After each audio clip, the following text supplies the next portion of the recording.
डेरा गाजी खान में हुआ जोरदार धमाका। अब जरा देख लीजिए आप, ये है पाकिस्तान और उसके हथियारों की और उसकी युद्ध वाली सलाहियत। ये इसके बावजूद उनको कोई लज्जा नहीं हो रही होगी, मुझे लगता है। लज्जा नहीं, वो तो मैं आपको बताता हूँ, बहुत बढ़िया बात है ना। अच्छा, ये देखिए, हाँ बिल्कुल, देखिए अब पाकिस्तान ने क्या करा कि अपने ऊपर मिसाइल मारी। According to the news reports कि पाकिस्तान ने अपने ऊपर मार ली मिसाइल। अब पाकिस्तान क्या करेगा? अब पाकिस्तान ये तो नहीं कह सकता कि भाई ये चाइना ने गलत माल दिया, एक्सपायरी डेट वाला हमें दे दिया। जैसे होता ना खाने का सामान में एक्सपायरी डेट, उसके बाद खाओ तो पेट खराब हो जाता है। ये एक्सपायरी डेट वाला जो ई है ना, ई that is not export, that is expiry. जो कहते हैं मिसाइल के आगे ई लगा रहता है, तो ई वाला माल है। अब इसमें ब्लेम करेंगे, हिंदुओं ने साजिश कर दी, यहूदियों ने साजिश कर दी। ये गेम अब शुरू हो जाएगा कि साजिश ढूंढो इसके अंदर क्या है, क्योंकि खुद नालायक और माल जो है वो 2 नंबर। ये है भाई साहब बात। ये तो नाच नहीं आने पर आंगन टेढ़ा होता है और तमाम दूसरी जगहों पर ठीकरा फोड़ने की कोशिश होती है। सोचिए शाहीन 3, नाम देखिए शाहीन। आपको कुछ याद भी आ रहा है क्या? कोई खिलाड़ी भी याद आ रहा है पाकिस्तान का? क्योंकि वो जो क्लैन है वो अक्सर पाकिस्तान और भारत के बीच में जब कुछ चल रहा होता है तो अक्सर बाहर निकल आता है फौज वाली ड्रेस पहनकर। कुछ मिलता जुलता नाम इससे जुड़ा हुआ आपको याद आ रहा होगा। लेकिन सर, नाम तो बड़े खतरनाक रख ही लेते हैं वैसे। नाम में नाम सारे बड़े खतरनाक हैं। और ये वाली जो घटना हुई है, आपको मैं बताऊं, ये न्यूक्लियर कैरेज करने वाली मिसाइल है। अगर ये इसमें न्यूक्लियर वॉरहेड होता तो ये तो गया था डेरा गाजी, पूरा का पूरा गया था। और ये साबित करता है न चलाना आता है न रखना आता है, क्योंकि मेंटेनेंस भी करनी आनी चाहिए। और ई वाला तो माल है ही है, नंबर 2 का माल है। और ये वाकई अब तो हमें और एक गर्व से हमें सीना फूल रहा है कि ये क्या है इसके पास। और तब डराते थे कि हमने चौकों पे नहीं रखे। अरे चौकों पे रखोगे तुम्हारा चौक चला जाएगा, उसको बचाओ। हमारे पर क्या मारोगे, अपने को बचाओ। तो ये EXP एक्सपोर्ट के लिए नहीं है। अब चाइना में तो EXP फॉर एक्सपायरी है, और एक्सपायरी डेट निकल जाने के बाद ये शाहीन 3 जब चली तो अपने ही घर में गिर गई। और अगर इसमें न्यूक्लियर वॉर हेड होता तो आज अपने ही हथियार से अपना काम कर चुका होता पाकिस्तान। लेकिन पाकिस्तान में अगली खबर देखिए, फिर लगा आतंकियों का जमावड़ा। लश्कर के आतंकी अब्दुल अजीज के अंतिम संस्कार में जुटे सैफुल्ला कसूरी, अब्दुल रऊफ और दूसरे आतंकी यहां मौजूद थे। ऑपरेशन सिंदूर में जख्मी हुआ आतंकी अब्दुल। 1.5 महीने बाद आतंकी अब्दुल अजीज की मौत हुई। और जब मौत हुई तो देखिए एक बार फिर से वहां पर आतंकियों की भीड़ जमा हो गई। ये सब आके बता रहे हैं कि देखिए हम हैं, गौर से पहचान लो, चेहरे पहचान लो और अब देर मत करो। यहीं पर मारना चाहिए ब्रह्मोस, जहां पे ये इकट्ठा हुए हैं ना, इसी के बीच में 2-4 मारो यहीं पे, क्योंकि एक बड़े स्केल पे होना चाहिए। जो भी छोटे स्केल पे हो रहा है ना कि एक मर गया सब दुआ पढ़ रहे हैं, मैं तो चाह रहा हूं इसके बीच में मारो कि पूरा पाकिस्तान दुआ। मौका सबको मिलना चाहिए, सबका नंबर आना चाहिए। यहीं पे ये जितने इकट्ठा है ना, इसके बीच में मारना चाहिए। यही है कलेश की जड़ भैया, ये कलेश की जड़। लेकिन अब फिर बड़ी इविडेंट होकर सामने आने लगी है। अब देखिए खुद को सामने लाकर, अच्छा इनको ये भी इस बार नहीं लग रहा है कि अब उन्होंने भी अपनी डेफिनेशन बदल दी है। अगर हम लोग यहाँ दिखेंगे और वही गड़बड़ी करते दिखेंगे तो अब हो सकता है इंतजार भी ना हो, लेकिन उसके बावजूद चांस ले रहे हैं क्योंकि दुकान चला नहीं। एक चीज बताएं आपको, ये बहुत ही दरिंदा था अपना। अच्छा, 2001 में इसने 2 हमले किए। एक तो हैदराबाद में गणेश चतुर्थी की पूजा हो रही थी वहाँ किया, और 2001 में इसने जो है वो पार्लियामेंट वाला अटैक किया था, और 2008 में 26/11 किया था।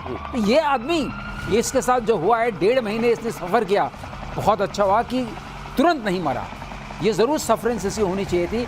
हज़ारों सैकड़ों की मौत का ये जिम्मेदार है, और इसके लिए इतने लोग खड़े हो रहे हैं। ये पाकिस्तान का असली चेहरा है जो गौरव बार बार बताते हैं। यही असली चेहरा है। तो ये कहते हैं एंटी टेररिस्ट, उसके हम UNSC में डेजिग्नेट किए गए हैं, और ये ग्लोबल टेररिस्ट भी है। इसको US ने भी टेररिस्ट डिक्लेयर किया हुआ है, UN ने भी टेररिस्ट डिक्लेयर किया है, और हम लोगों ने भी किया हुआ है। अब कहते हैं हमारे पास कोई नहीं है आज। लेकिन आर्मी वाले फटीक में कोई नहीं दिख रहा है। कोई ऐसे ये शादी वर्दी में पहुंच गए क्या? नहीं भैया, बहुत बढ़िया पॉइंट है आपका दिनेश भाई। पिछली बार एक्सपोज हो गया था पाकिस्तान, यहाँ पे आतंकी मरा है, वहां पे नमाज जनाजा में कोर कमांडर बैठा है, 3 स्टार जनरल पाकिस्तान आर्मी का, ISI के ब्रिगेडियर, मेजर जनरल, सब नमाज पढ़ रहे हैं और कह रहे हैं इसको डायरेक्टली 1x72 ऊपर सीधा, इसको जरूर वहां पे ऊपर भेजना और उनको मिलना चाहिए सब पूरे 72 VIP लाइन से 71 ना हो जाए, VIP पास लेके भेजो, पूरे 72 चाहिए। अच्छा, ये इस भाई को वहां पे अब क्या हुआ कि पहली बार एक्सपोज हो गए। भारत ने पूरा सबके सामने पोस्टर छाप दिए भारत ने। अब इसमें देखना पीछे सारे के सारे फौजी होंगे जो सादी वर्दी में बैठे हैं, किसी को नहीं बता रहे, चुपचाप, लेकिन दिल के अंदर तो आतंकी है। तो दुनिया के सामने एक ऐसा डालो माहौल कि नहीं भाई इसमें तो कोई फौजी है ही नहीं, सबके सब फौजी बैठे। एक्चुअली प्रॉब्लम एक और है, वहां पे फौजी और आतंकवादी के बीच में सारी की शक्ल एक जैसी है। आपने कभी नोट करा है? बिल्कुल। आपको नहीं पता लगेगा जनरल कौन है और वहां पे सुसाइड बॉम्बर कौन है, सब एक जैसे दिखते हैं वहां पे, नोबडी नोज। तो ये एक जैसी वाली स्थिति में देखिए, यहां कोई वर्दी के साथ अगर नहीं है तो आप पहचान नहीं सकते। उस बार वर्दी के साथ गए थे, दुनिया ने देखा तो शायद उनको ये लगा कि यार इससे ना जबरदस्ती की बात होती है तो हम सब एक ही, लेकिन इस बार हमको अब सिविल ड्रेस में ही पहुंचने दो। सब के सब वैसे ही वहां आपको दिखाई दे रहे हैं। निश्चित रूप से यहां आर्मी के लोग मौजूद होंगे। और पाकिस्तान से इसी में ये बड़ी खबर देख लीजिए, इमरान की पार्टी के नेता आतंकी घोषित हो गए हैं। 2 आतंकवाद रोधी अदालतों का फैसला। अच्छा, पाकिस्तान में भी आतंकवाद रोधी अदालतें हैं। सुनकर आपको हंसी आ रही हो तो थोड़ी देर के लिए रोक लीजिए, खबर पूरी सुन लीजिए। पाकिस्तान में 2 आतंकवाद रोधी अदालतों का फैसला है। पीटीआई के कई नेताओं को 10 साल की जेल हुई है। लाहौर और सरगोधा की अदालत का फैसला है कि ये पाकिस्तान तहरीके इंसाफ के जो नेता है ना, ये आतंकवादी थे, इनको सजा मिलनी चाहिए। आतंकवाद के खिलाफ बड़े कड़े कदम उठा रहा है पाकिस्तान। देखिए साहब, एक चुटकुला है, बड़ा फेमस जोक है कि एक अफगान आया पाकिस्तान में, तो बोला साहब आप कौन है, उसका पासपोर्ट देख के, तो बोला कि साहब मैं अफगान मिनिस्टर फॉर पोर्ट्स हूं, बंदरगाह। तो कह रहा है अफगानिस्तान तो लैंडलॉक्ड कंट्री है, यहां पे बंदरगाह कैसे हो गया? कह रहा है आपके यहां भी तो लॉ एंड जस्टिस का मिनिस्टर है, मैंने कुछ बोला? मैंने कुछ बोला? आप कैसे पॉइंट आउट कर सकते हैं? तो भैया यही है पाकिस्तान का। इमरान खान को देखिए, आतंकी लॉ के अंदर अगर आप डालेंगे तो जीवन भर इनको बेल नहीं मिलेगी। अकॉर्डिंग टू पाकिस्तानी लॉ, घिसट घिसट के बेसिकली इमरान खान ने मना कर दिया। इमरान खान ने बोला कि मैं आसिम मुनीर के साथ कॉम्प्रोमाइज नहीं करूंगा। उसको खुला ऑफर है कि एक बार खान मान जा, जेल से बाहर निकलेगा, चुपचाप बैठा रहे, कुछ नहीं होगा, कुछ नहीं होगा, घर पे अपने बैठा आराम से। खान ने मना कर दिया, इसीलिए ये लोग ऐसा कर रहे हैं कि खान की जड़ें काट रहे हैं। और उन्होंने ये भी कहा होगा तुम हमारे पुराने साथी हो, तुमको बैठाया तो हम नहीं है, अब तो मान जाओ। ये बात है, खान इमरान खान को भी समझाया होगा, इस बात का हवाला भी निश्चित रूप से दिया होगा। और इधर भारत के युद्धाभ्यास से पाकिस्तान में बड़ी घबराहट है। पाकिस्तानी नेवी ने उत्तरी अरब सागर में युद्धाभ्यास करने की सोची है।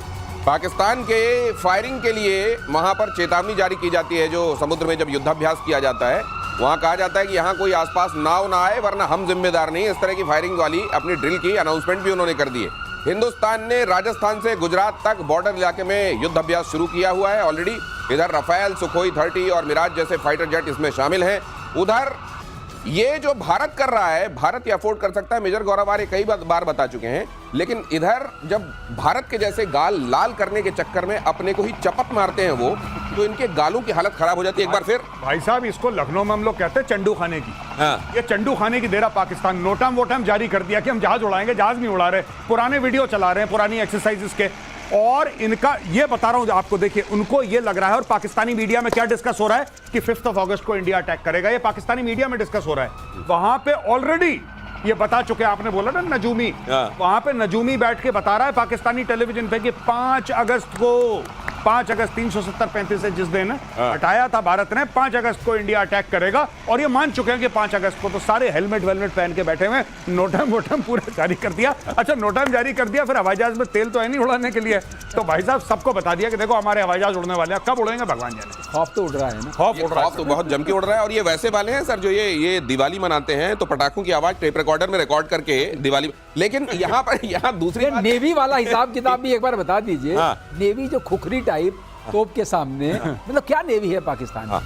कुछ भी नहीं है, नोटाइम जारी कर दिया कि देखो भाई फायर कर सकते हैं, अरे तो फायर कर सकते हैं। मत आना, हम लोग लड़ने वाले हैं। अपनी एयरफोर्स बताने के लिए कुछ मत करना। वो जो कार्डबोर्ड के गत्ते के बना सकते हैं वो फाइटर जेट, तो आपको उनकी नेवी क्यों नहीं हो सकती? आप क्यों शक कर रहे हैं उनकी कैपेबिलिटी? गत्ते वाले गल जाएगा अगर पानी में छोड़ेंगे। अगली खबर देखिए, ईरान के राष्ट्रपति ने इजराइल को डायरेक्ट धमकी दी है। मसूद पेजेश्कियान ने कहा हम इजराइल पर हमले के लिए तैयार हैं, हमारी सेना अंदर तक अटैक करने के लिए रेडी।